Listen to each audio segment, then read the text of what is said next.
Görüntü alasınız.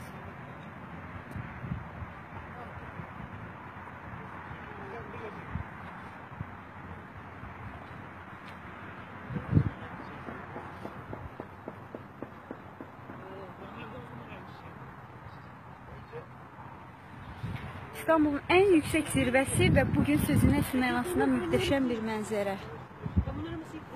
Ne oldu senin buna? Ah, görünür, evet. Gördüğünüz gibi İstanbul'un en yüksek zirvesinden izleyirik bu mənzərəni.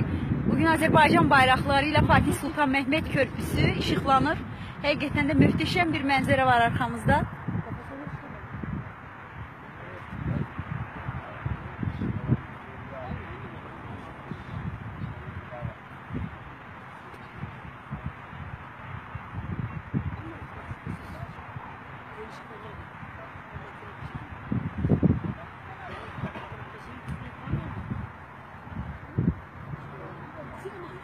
Ben daha güzel izlemeniz için şərait yaradacağım burada.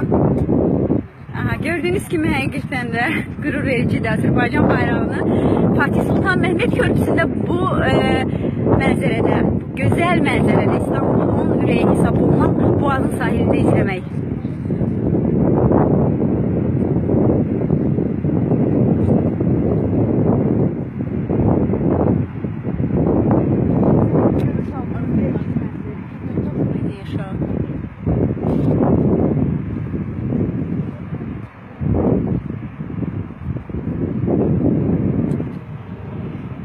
Aha, dostlar, düzelttim. Telefonu daha yandan tutup izlemek lazımmış.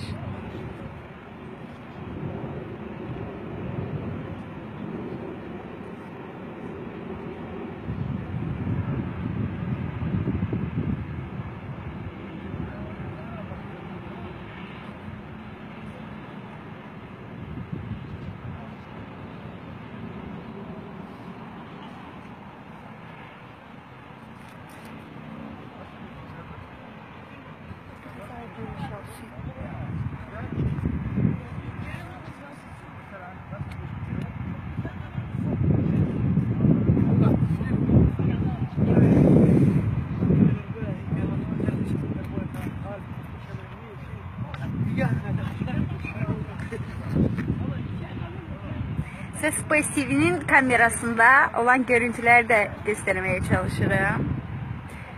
Gördüğünüz gibi bu muhteşem mənzərə bizim tariximizə, bizim Space'in tarixine de yazılmış vəziyyətdədir.